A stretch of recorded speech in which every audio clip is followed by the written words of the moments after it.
그날 밤 혜진은 자기 방에 혼자 앉아 성적표를 다시 펼쳐보았다. 숫자는 바뀌지 않았다. 당연한데도 이상하게 또 한 번 절망스러웠다. 방 밖에서는 어머니와 아버지의 말다툼이 한동안 이어졌다가 어느 순간 조용해졌다. 고요해진 뒤에도 혜진은 더 괴로웠다.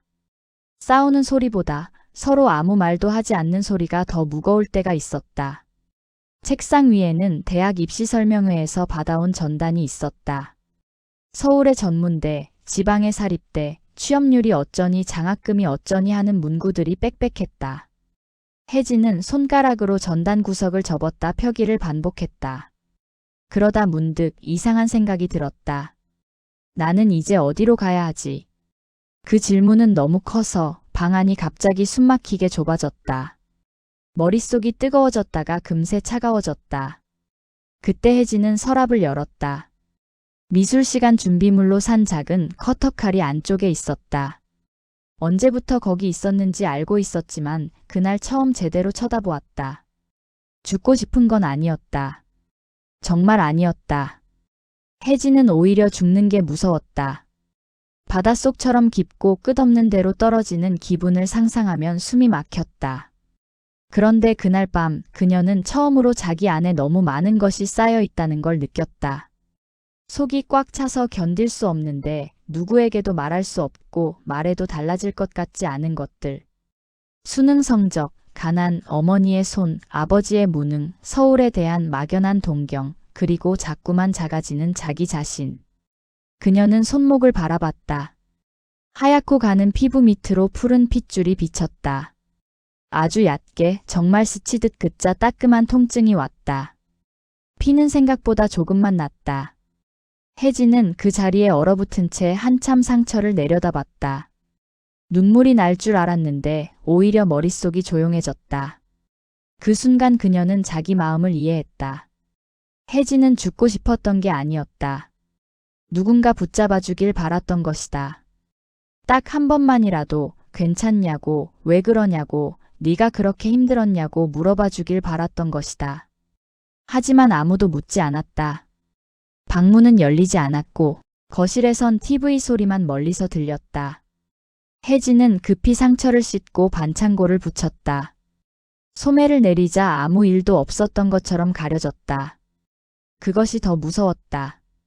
세상에 안 보이는 상처는 이렇게 쉽게 숨겨진다는 사실이.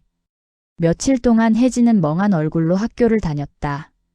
친구들은 수시 결과와 정시 원서 이야기로 바빴다. 누구는 부산 쪽 대학을 쓴다 했고, 누구는 간호과를 넣는다 했고, 누구는 재수를 고민했다.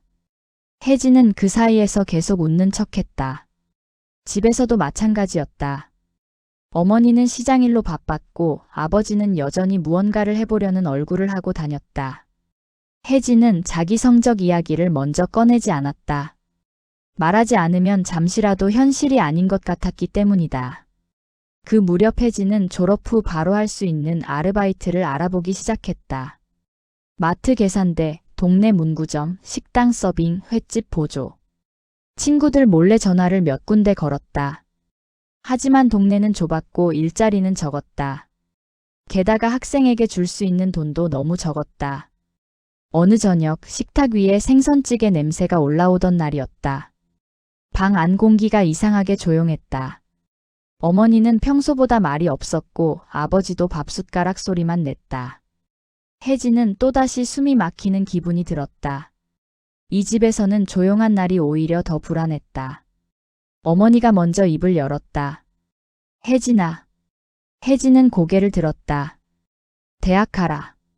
너무 뜻밖의 말이라 혜진은 한순간 이해하지 못했다. 뭐? 서울 전문대. 혜진은 실소에 가까운 웃음을 흘렸다. 우리 형편에 무슨 서울이야. 어머니는 아무 말 없이 봉투를 하나 꺼내 식탁 위에 올려놓았다. 두툼한 종이 봉투였다. 등록금이다. 혜진은 봉투를 보다가 어머니 얼굴을 봤다. 어머니는 여전히 무표정했다. 그 표정이 오히려 더 진심 같았다. 시장하면서 모은 거다. 아버지가 그 말을 듣고 한숨처럼 숨을 내쉬었다. 혜진은 봉투를 열어보지도 못했다. 엄마, 성적이 아주 좋은 건 아니니까 4년제는 무리고 전문대로 알아봤다. 선생님한테 물어봤어. 네, 과 성격상 서울 쪽이 낫다더라. 어머니 목소리는 퉁명스러웠지만 혜진은 그 안에 들어있는 시간을 느낄 수 있었다. 바쁜 와중에도 학교 선생을 찾아가 물어보고 시장 끝나고 돌아와 자료를 뒤져보고 결국 딸 앞에 이런 봉투를 올려놓기까지 걸린 시간들. 그 순간 혜진은 처음으로 어머니의 사랑이 자기 방식이 아니라는 걸 분명히 깨달았다. 어머니는 다정한 말을 잘하지 못했다. 대신 돈을 모았다. 손을 갈라가며 생선을 손질했고 그렇게 모은 돈을 봉투에 넣어 딸 앞에 내밀었다. 그게 어머니가 할 수 있는 사랑이었다. 혜진의 눈이 뜨거워졌다.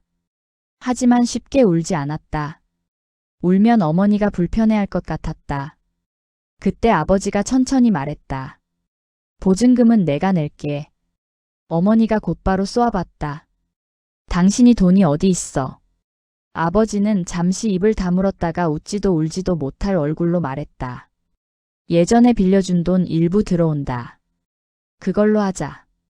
어머니는 한참 아버지를 노려보다가 결국 아무 말도 하지 않았다. 아마 믿지 않았을 것이다. 아니, 믿고 싶지 않았을지도 몰랐다. 그래도 더는 반대하지 않았다.